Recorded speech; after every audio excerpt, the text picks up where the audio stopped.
Welcome back to the Weekend Warrior Show Recap Podcast. I'm Ty from the Unemployed Architects. This week, I just have a couple shows to talk about. I kind of had some other adventures, but I'll get into those kind of down the line. But Friday was Cinco de Mayo, and Lo had told me that she didn't want me to do a show, so I didn't really not try to book it, but I left it pretty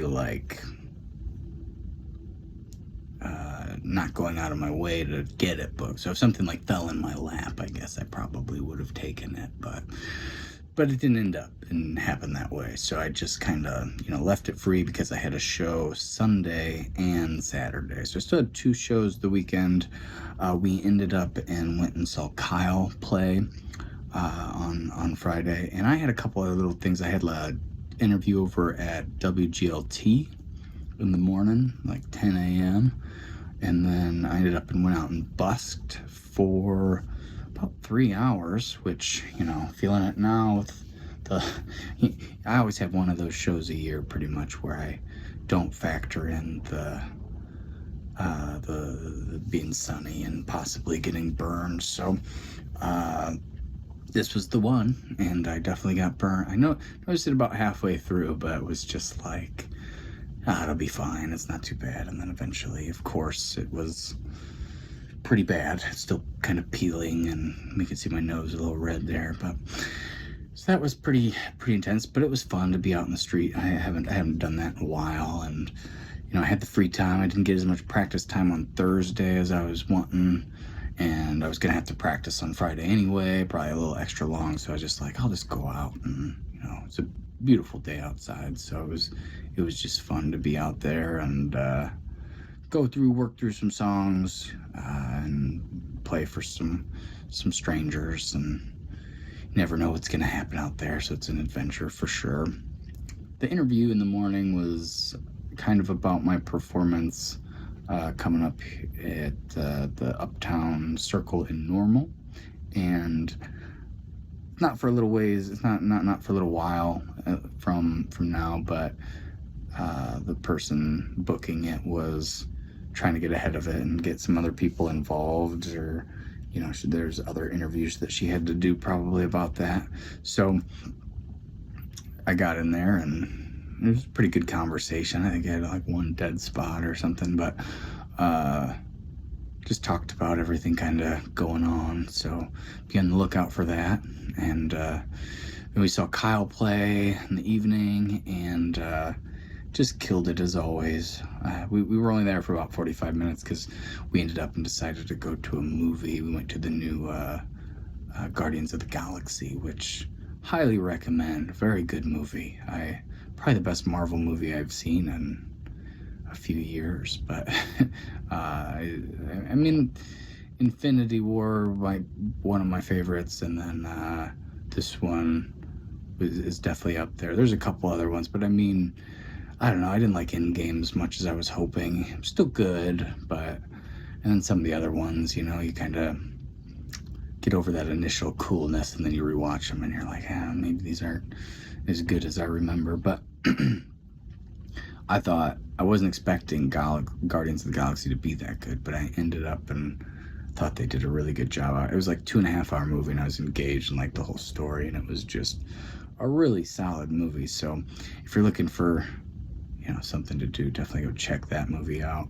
Very visuals are very neat. We saw it in IMAX 3D, which for some movies doesn't really do a whole lot. The IMAX, the big screen's nice, but the 3D, if it's not made for 3D, sometimes it's not really worth seeing it in 3D. But this seemed like it definitely added to the experience. So that was a lot of fun, just kind of having the night off. And I got along, not really a show, but it was a practice that was in front of people, I guess. Busking is its own kind of world, I guess, in its own field. But and then Saturday I played at Kilkenny's in Davenport, and it was a pretty good show. It was probably the best one there I've had in a long time. It's kind of on and off good, but that's how it usually is, because there's a high turnaround for people that come, and then kind of sit there for a while and then take off. And I got there pretty early. I've been doing 10 to 1 over there, which I think is a better time slot, but it's, it takes an extra, it's 2 hours. So to get home, instead of getting home around 3, I end up getting home around 4, which is, makes for a long night. And then if, like in this case, I had to get up early the next day, no rest for the wicked, I suppose. But it was one of those that kind of started weird. Like they were playing music in the other room. I finally talked to the person that books it, and she was like, "Yeah, no problem. I'll have them turn it down." So that was kind of nice. That it wasn't much of a conversation to have, and like I could feel the bass from the system in the next room over coming through my PA system, which, and then I'm trying to sing to music that might not be in the same key and to a different beat. It just can be a little bit of weird. But after that, kind of got to be pretty fun. There were a few people that the fun kind of started. There was a couple gentlemen that I think might have not really known what was going on, or kind of maybe poking fun almost a little bit by coming in and dancing really hard. But it was kind of funny as I noticed them noticing what was going on as it was happening. I was into it regardless, whether they were making fun or not. But I kind of, because they were moving, at least they were acknowledging I was there and kind of trying to have a good time. But it was like I watched them kind of notice, oh, he's doing the foot percussion, singing and playing guitar. And then I went into this crazy long guitar solo for Daft Punk cover. And by the end of that, I think I won them over kind of. And they came up and talked to me in between songs. It was at first we were just kind of, making fun, but we noticed what you were doing and you're really, really talented. And I was like, that's almost better than winning people over that already, are into it. It's winning somebody over that was almost going to make fun of it. And then, and they had a lot of energy. So, that just upped my game quite a bit. It was I was half asleep before that point, maybe. There were good moments, don't get me wrong, before that, but the music thing was a little bit off-putting, of course, but got that sussed out, and then they kind of got into it, and there were a couple points where it was the whole crowd was singing along with me and dancing, and it was a good time, and I had a lot of fun. So those are the Kilkenny shows that I look forward to. It's going to be different in the summertime because, not many students there, so I'm interested to see how that all goes, but it's kind of... So always pretty wild over there. So it's you can never really guess it. And I got a lot of shows there this summer, so I'm back in a couple weeks. But and then I got home at 3 a.m. I was pretty exhausted, and then I got up to, I think it was I played 1 to 4. It was an hour and a half away, so I think I had to get up around 9, which doesn't seem that bad. But if you went to bed at 5:30. Gets a little bit rough on that end. And but I got there, and it was so it was this tiny town called Pena. It was Whiskey Bill's Saloon and Liquor Emporium, which is of course a fun name to say, and in Pena, Illinois. And I got there, I pulled in there, I had this huge stage, which I really wasn't expecting, because it's kind of a brunch show ultimately.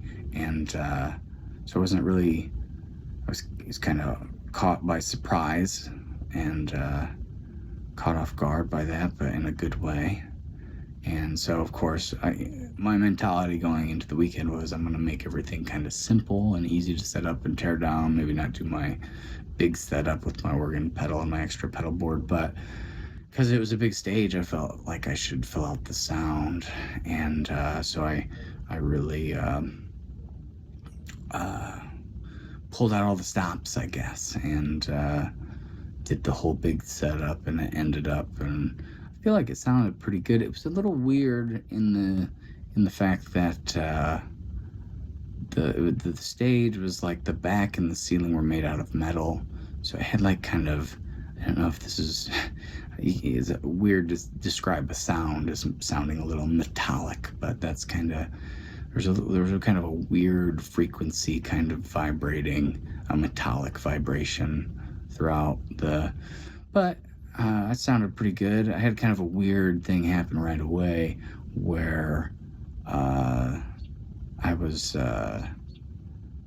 playing, and I'd gotten some people that already come up to throw some tips in my jar. I was tired, but I was like feeling like it sounded good, and it's gonna be fun. And then people came up and were generous right away. And then there's this guy that walked up off the street that was looking a little bit on the homeless side, and at first I thought he was just gonna be nice and like come up and listen, or maybe put a tip in my jar even, which would have been crazy. But turned out the opposite.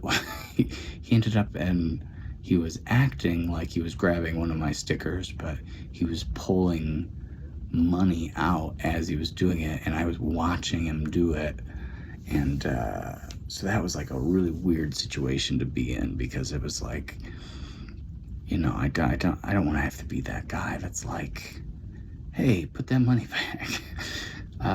And I don't know that I should have, but I was just kind of caught off guard. But I was like, yeah, could you maybe not take the money? The stickers are free, take those, but the money, maybe put that back. And he, of course he was denying it, but I could see that in his hand, like he had a sticker, and behind it there were like a couple dollars. I don't know how much exactly.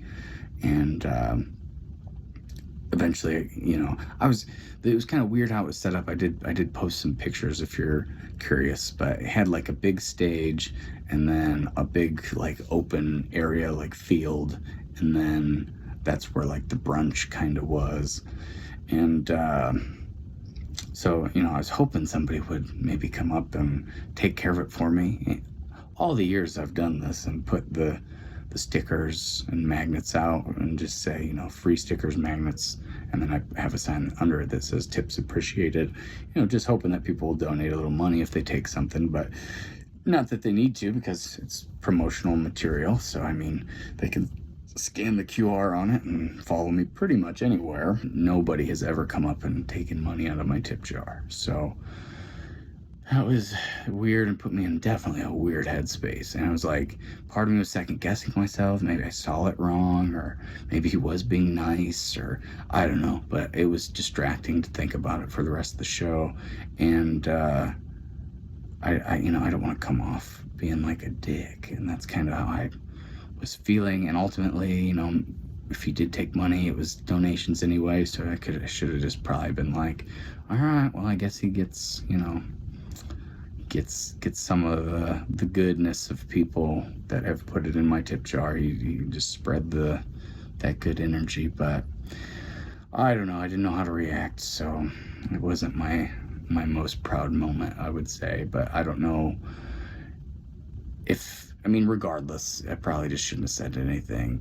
The owner did go up and kind of track him down and say, did you take money out of there? And he was like, no, I didn't. And then he walked away. But so it took me about an hour to recover from that, because 1 to 4 set, and then